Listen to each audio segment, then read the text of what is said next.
Here we are in sunny Lexington, Massachusetts, a sleepy suburb best known for its role in the heart of the American Revolution.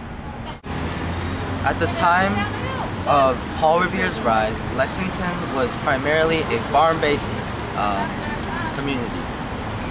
But 100 years later, during the time period in which historians call the Gilded Age, from about 1870 to 1900, Lexington was transformed. As big business grew in the United States, the role of the wealthy expanded. Lexington exemplified this trend as commuting businessmen took on a primary role in Lexingtonian society. Let's take a brief look at the world of the Gilded Age. The Gilded Age saw a huge industrial upswing in the United States. That rise in big businesses saw sprawling corporations such as Andrew Carnegie's United States Steel Company and John D. Rockefeller's Standard Oil take central stage in national affairs. Monopolies took over American politics, protected them from legal efforts against them, such as the Sherman Antitrust Act, by a lenient pro-business Supreme Court. The industrial growth resulted from several factors. First, an enormous, relatively untapped wealth of natural resources combined with a growing population boosted industry, as did a protective tariff system which had taken root during the Civil War.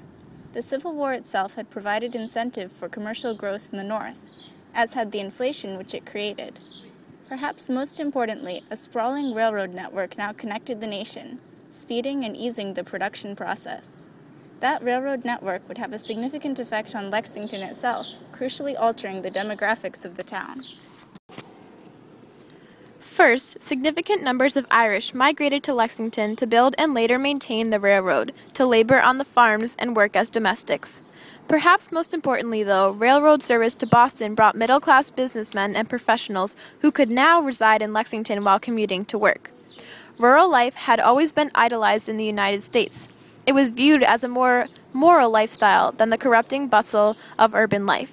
However, as businessmen flocked to the escape which Lexington provided from a city lifestyle, its rural nature declined.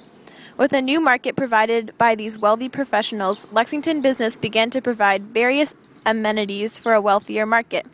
Farming lost its place at the heart of the community.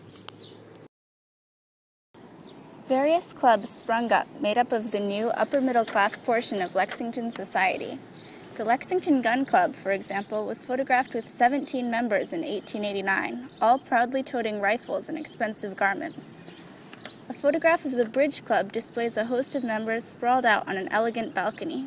During the Gilded Age, not only the demographics, but also the geography of Lexington evolved quickly. That balcony would, by the end of the Gilded Age, likely have overlooked other nearby houses. Housing grew denser as agriculture ceased to be the primary source of income in Lexington.